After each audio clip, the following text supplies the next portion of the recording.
Morning guys. तो हमारा week चल रहा था जिसमें से हमने उसके क्लाइमेट और सॉइल के बारे में पढ़ लिया था कि ये ड्राई और हॉट और ह्यूमिड क्लाइमेट में मिलता है।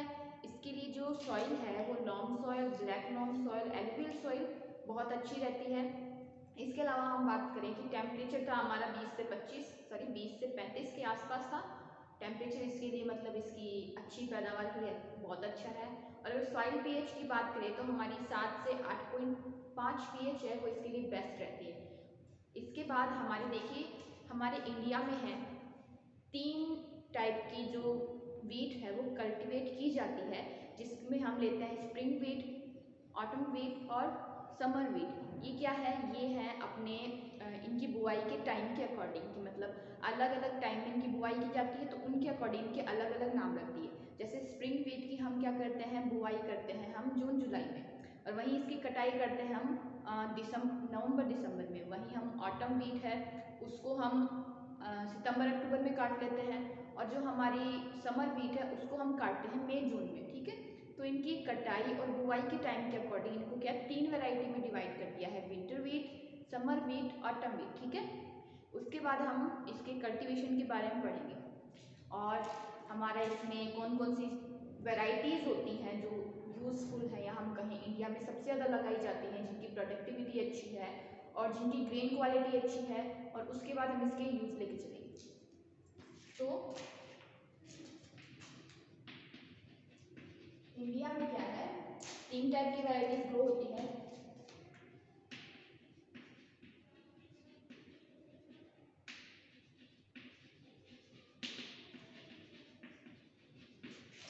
जिसमें हमारी पहले कौन सी है, विंटर वीट। तो ये जो विंटर वीट है इसका देखिए हमारे सोइंग और थ्रेसिंग का टाइम है। इसको हम जून जुलाई में इसकी सोइंग होती है, इसकी बुआई होती है, और इसको हम नवंबर दिसंबर में इसकी कटाई कर लेते हैं। अब इसका मैचुरेशन पीरियड या इसका लाइफ साइकिल देखिए कि कितने दिनों में पककर तैयार हो जाती है।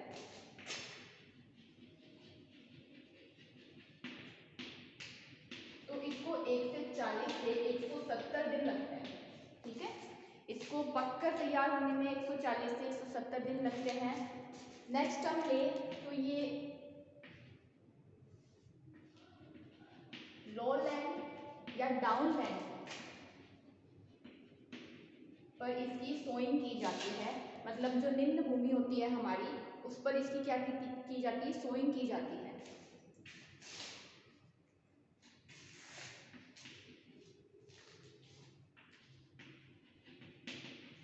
क्या होती है, इसकी डाउन लैंड या लो लैंड या निम्न भूमि पर इसकी सोइंग की जाती है, और इसको हम एक और नाम से जानते हैं, अमन।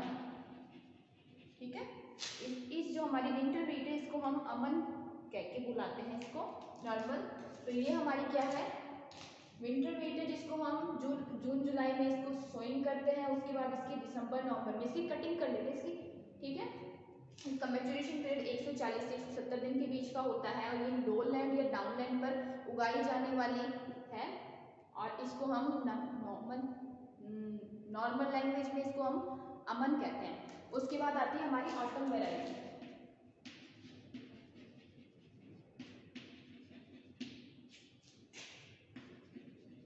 ऑटम वीट, अब देखिए ये ऑटम वीट है, ये हमारी लगाई जाती है मई जून में। वहीं इसकी जो इसकी जो कटाई हो जाती है वो सितंबर अक्टूबर में। ठीक है, इसको काट लिया जाता है सितंबर अक्टूबर में। अब इसकी मैच्योरेशन टाइम देखें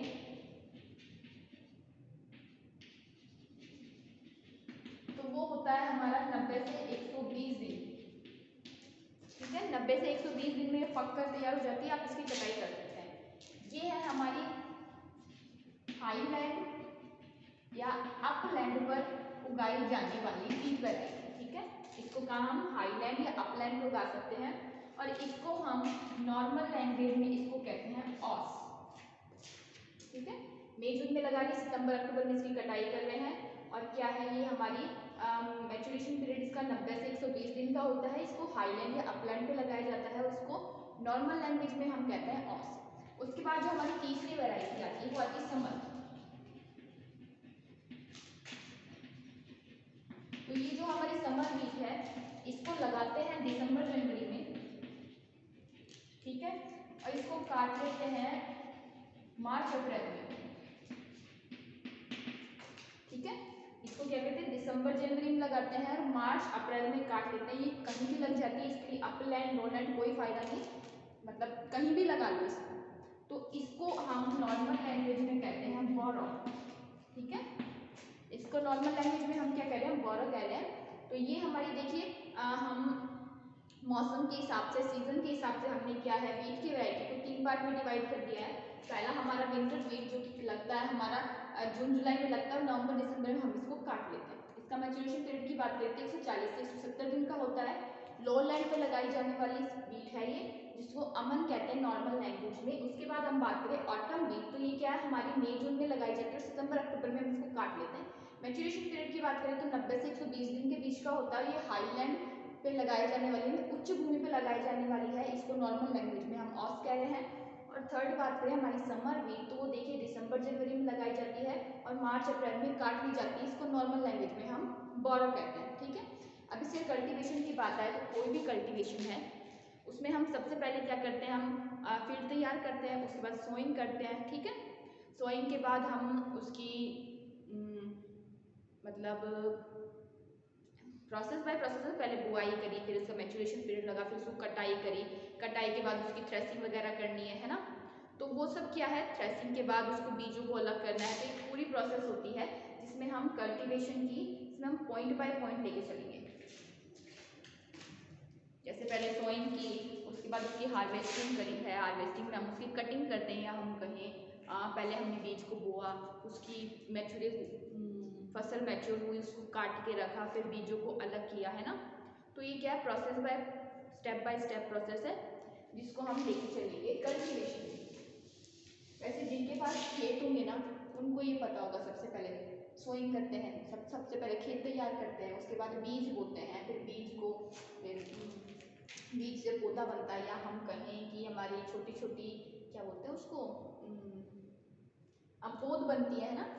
फिर उस पौध को हम दूसरी जगह ट्रांसफ़र करते हैं, फिर सिंचाई वगैरह इरिगेशन किस टाइम पर की जाती है वो, जैसे कि हमने पहले प्लफिंग करी उस टाइम पर हम एक बार करते हैं, उसके बाद हमने सोइंग करी उस टाइम पर हम करते हैं एक बार इरिगेशन, फिर जब फ्लावर बनने लगते हैं तब होती है, और जब शीड्स बनने लगते हैं तब होती है, और फिर जब वो पक जाते हैं, उनकी राइपिंग स्टेज आ जाती है बालियों की, तब हम उसको क्या करते हैं, उनको काटते हैं पीला होने से पहले, मतलब पौधा पीला पड़ जाए उससे पहले हम उसको काट लेते हैं, फिर उसके बंडल्स बना के रख देते हैं, फिर उसको सुखाते हैं। क्योंकि देखिए जब पौधा पीला होने लग जाता है तो हम देखिए हमारे जो सीरियल्स है वो क्या है, उनमें तो रेडिएशन होता नहीं है, उसमें क्या है हमारे इनरेडिएंट है, तो उनमें हमारे क्या होते हैं, असंवेदनशील होते हैं, मतलब अगर बीज पक गया तो बाहर नहीं निकलेगा, उसी के अंदर रहेगा। लेकिन नॉर्मल जो अदर प्लांट्स है उसमें क्या होता है, पकने के बाद अपने आप फट जाता है फ्रूट, जिससे क्या होता है बीज बिखर जाते हैं, ठीक है। लेकिन हमारे सीरियल्स में क्या होता है, ऐसा काम नहीं होता है। तो क्या करते हैं, जब पौधा हरा होता है तभी उसको काट लेते हैं, उसको बंडल काट लेते हैं और उसको सुखा देते हैं। जब वो पीले पड़ जाते हैं तो क्या करते हैं, उनको बंडल बांध लेते हैं और उनको क्या करते हैं हमारी थ्रेसिंग मशीन में डाल देते हैं।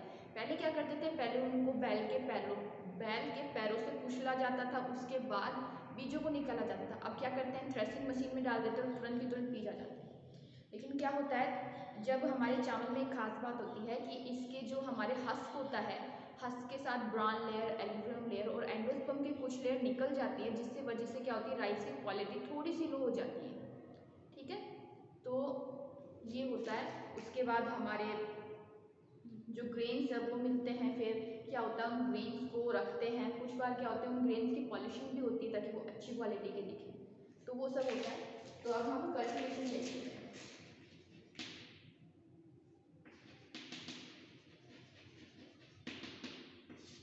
कल्टीवेशन सबसे पहले हमारी आती है सोइंग की प्रोसेस। इसमें हम क्या करते हैं, सबसे पहले हम प्लफिंग करते हैं, ठीक है। उसके बाद फील्ड को क्या करते हैं, पानी से भर के रख देते हैं, ठीक है। फिर पानी भरे हुए फील्ड में 2-3 बार और प्लफिंग करते हैं। उसके बाद क्या करते हैं, उसमें हम बीज लगा देते हैं। उसको वाटर लॉग्ड फील्ड है, उसके अंदर हम बीज लगा देते हैं। फिर बीज से हमारी सीडलिंग्स तैयार होती है, हमारी पौध तैयार होती है। फिर उस पौध को हम क्या करते हैं, जब 9 से 10 इंच के बीच की पौध हो जाती है ना, तो हम क्या करते हैं, उन पौध को निकाल के दूसरे हमारे सेमी एक्वेटिक प्लांट है क्योंकि ये, तो दूसरे हमारे वाटर लॉग्ड फील्ड में उनको ट्रांसप्लांट कर देते हैं, ठीक है। तो ये है हमारी सोइंग की प्रोसेस।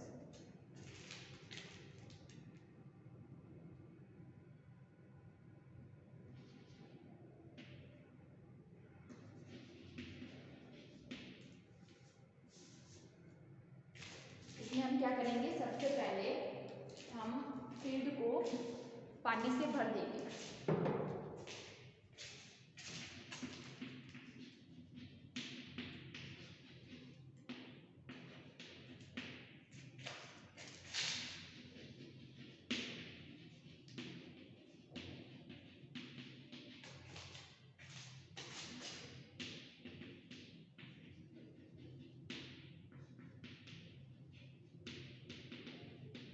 और इसमें क्या है, हमारा ये पानी से भरे हुए फील्ड में हम 3 से 4 बार क्या कर देंगे, हम उसकी प्लफिंग कर देंगे।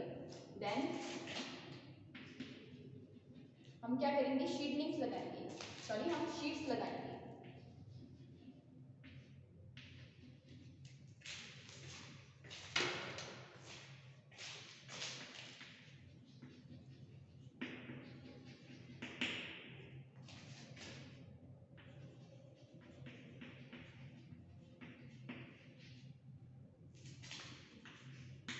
क्योंकि क्या है, ये जो हमारा चावल है वो सेमी एक्वेटिक प्लांट है, तो इसके लिए हमेशा फील्ड में पानी भरा रहना चाहिए मैच्योरेशन से पहले तक। तो हम सीडलिंग्स भी क्या करते हैं, हम सीड्स भी क्या करते हैं, हम वाटर लॉग्ड फील्ड में लगाते हैं। हम सीडलिंग्स भी क्या करते हैं, वाटर लॉग्ड फील्ड में लगाते हैं। तो अभी हमने क्या किया, वाटर लॉग्ड फील्ड में हमने बुआई कर दी है, ठीक है। अब क्या होगा, जब 9 से 10 इंच की सीडलिंग्स हो जाएंगी तो हम उनको क्या करेंगे, ट्रांसप्लांट कर देंगे दूसरे फील्ड में।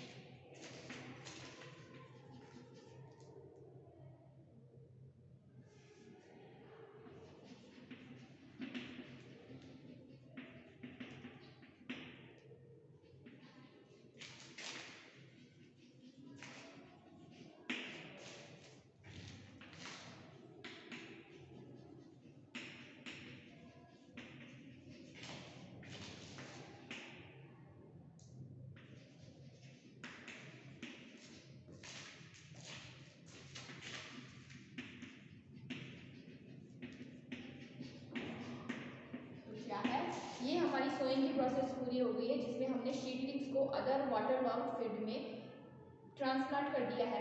नेक्स्ट हमारी जो प्रोसेस आएगी वो आएगी हमारी हार्वेस्टिंग की, जिसमें हम क्या है, मैच्योरेशन के टाइम जो कटाई करते हैं फसल की, वो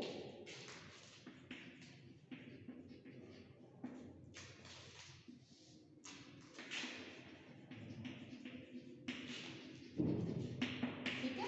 हार्वेस्टिंग की प्रोसेस आएगी तो हम क्या है, जब बाली पक जाएगी और पौधे के पीला पड़ने से पहले हम क्या करेंगे, उनको कटाई कर लेंगे उनकी।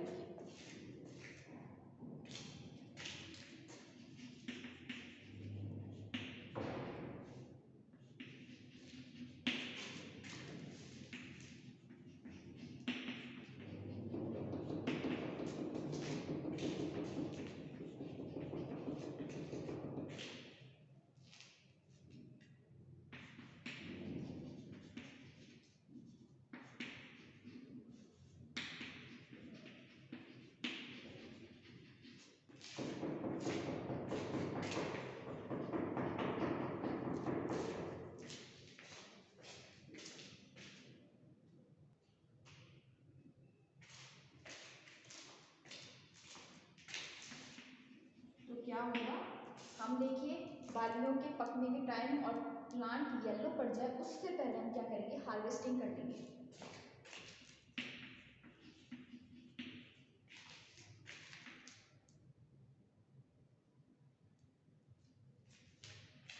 तो देखिए हमने क्या किया, बालियां पक गई है, पौधा येलो पड़ गया है, उससे पहले हमने हार्वेस्टिंग कर ली है। अब हम क्या करेंगे, इनको सुखाने के लिए रख देंगे और सूखे हुए जो हमारे प्लांट है उनको हम बंडल बांध देंगे।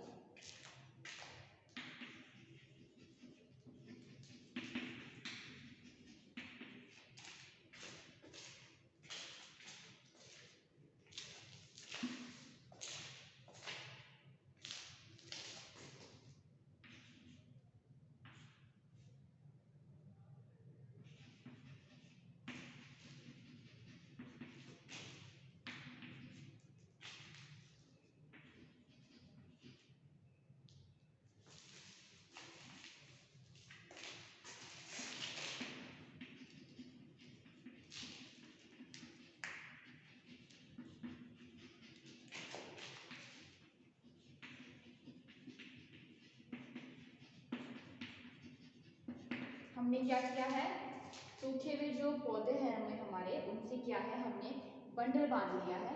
अब हम क्या करेंगे, अब हम नेक्स्ट फेज में आएंगे। हमारी हार्वेस्टिंग हो गई है, अब हम क्या करेंगे, अब हम थ्रेसिंग करेंगे। इसमें हम क्या है, सूखे हुए बंडल्स को, हम पौधे के सूखे हुए बंडल्स को हम डाल देंगे थ्रेसिंग मशीन में।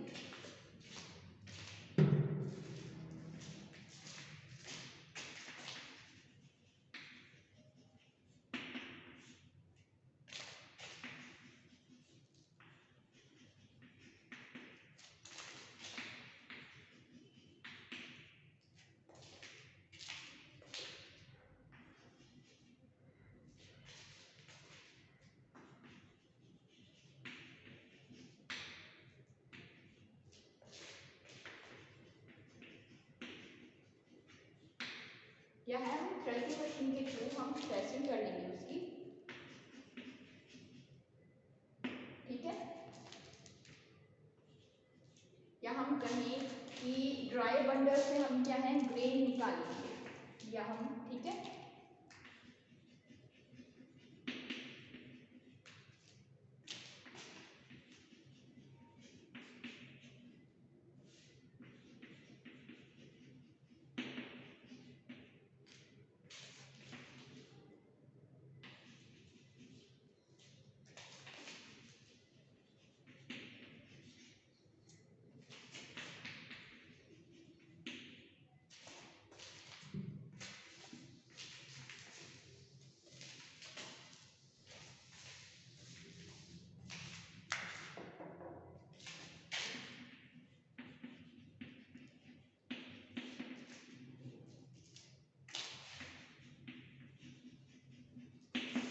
ये देखिए हम क्या है, हम ग्रेन्स प्राप्त कर रहे हैं, हम दाने निकाल रहे हैं बंडल से थ्रेसिंग मशीन के थ्रू।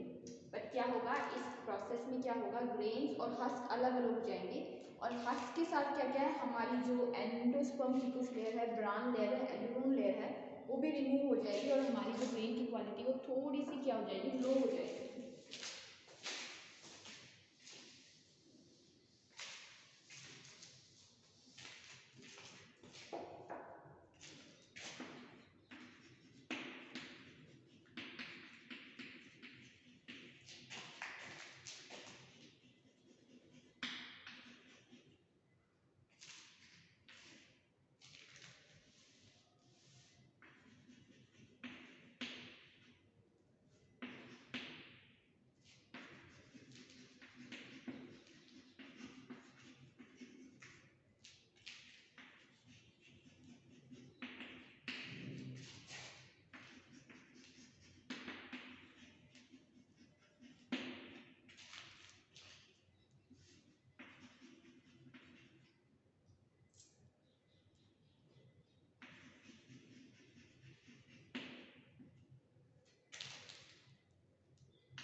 क्या होगा, हमारी हस्क लेयर के साथ साथ एल्यूरोन लेयर, ब्रान लेयर और हमारी एंडोस्पर्म की कुछ लेयर क्या है, रिमूव हो जाएगी, ड्यू टू विच हमारी क्या होगा, ग्रेन की क्वालिटी थोड़ी लो हो जाएगी।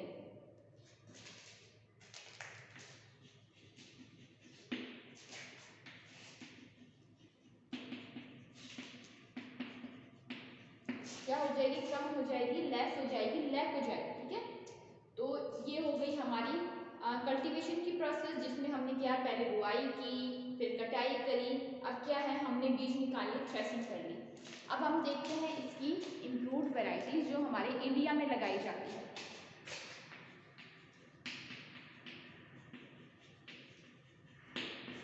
ठीक है, जैसे हमारी जया, रत्ना, पद्मा, सोना, इसके अलावा हम बात करें तो IR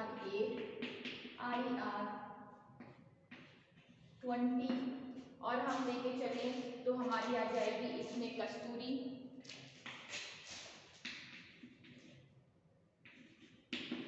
ठीक है। तो ऐसे हमारी कुछ वेराइटीज हैं जो क्या है लगाई जाती है।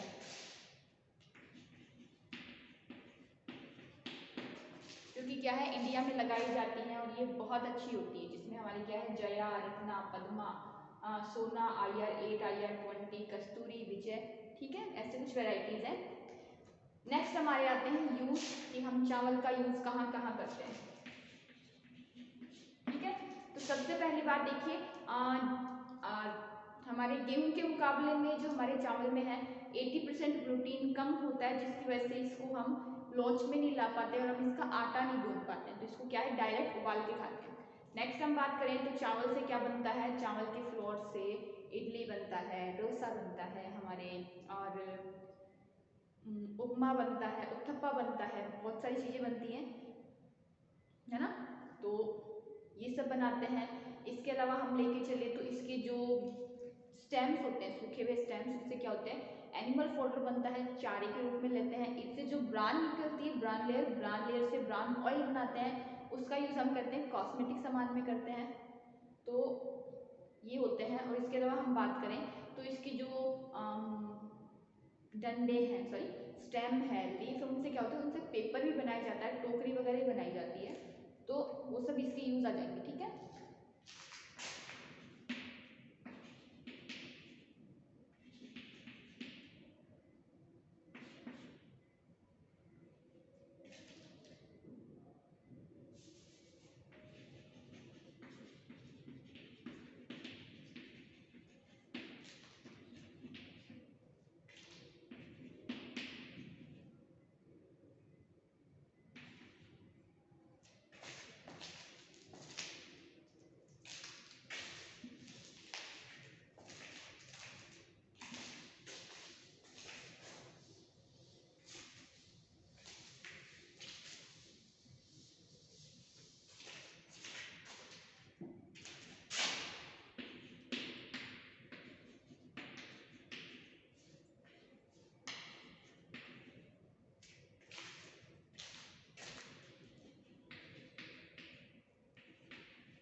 तो देखिए हमारे प्रोटीन कम मिलता है, इसलिए हम क्या करते हैं, इसको डायरेक्टली उबाल कर खाते हैं, या हम कहें कि बॉइल्ड राइस हम खाते हैं, ठीक है। नेक्स्ट हम लेके चलें तो फ्रॉम राइस हमारी क्या बनती है, इडली बनती है, डोसा बनता है, पुलाव बनता है, ठीक है, और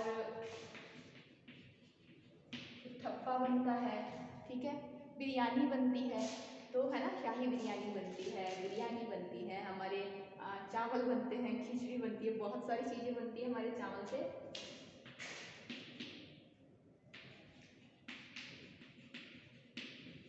तो ये सब बनता है, जिसको हम क्या करते हैं खाने में यूज करते हैं।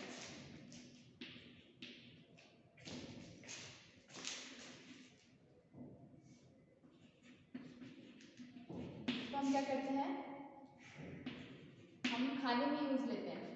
नेक्स्ट हम बात करें तो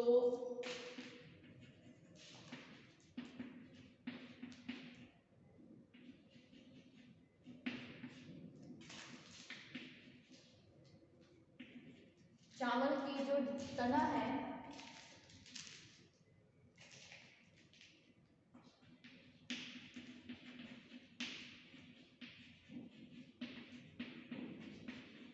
उससे क्या बनते हैं, पेपर बनते हैं, और हमारे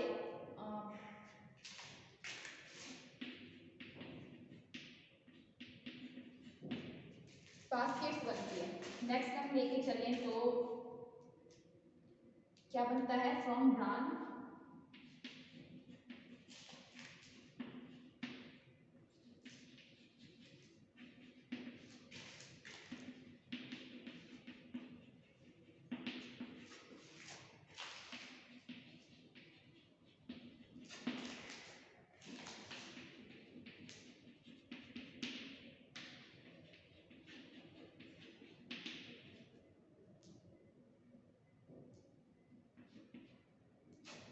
तो क्या है, हमारे पास ब्रान ऑयल मिलता है जिसका हम कॉस्मेटिक जो प्रोडक्ट है उसमें करते हैं।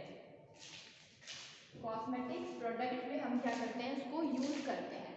नेक्स्ट हम लेके चलें तो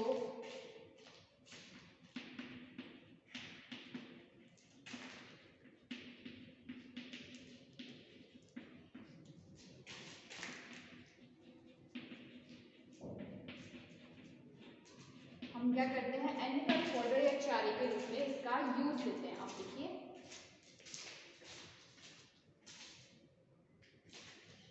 तो हम क्या कर रहे हैं, इसके इतने सारे यूज ले रहे हैं, इसको सारे इतने सारा हम इसका काम कर रहे हैं कि हम इससे पहले क्या कर रहे हैं, इससे डायरेक्ट उबाल कर खा रहे हैं। और इसके अलावा हम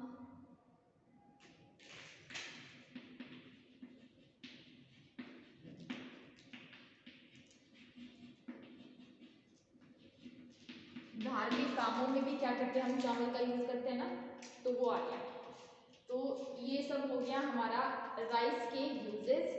हमने क्या करी, राइस की वैरायटीज देख ली। सॉरी, हमने राइस का सबसे पहले क्या देखा, हमने उसका बॉटनिकल नेम, वर्नाकुलर नाम, ओरिजिन प्लेस, उसके बाद हमने देखा उसके बॉटनिकल कैरेक्टर्स, और फिर उसकी कंपोजिशन देखी, यूजफुल पार्ट की। देन हमने देखा उसकी कौन कौन सी क्लाइमेट उसके लिए सुटेबल होती है, उसकी कौन कौन सी वेराइटीज़ है, कौन कौन सी कल्टीवेशन किया कैसे किया जाता है, और कौन कौन से उसके यूज हैं। तो यहाँ हमारा हो गया चावल खत्म।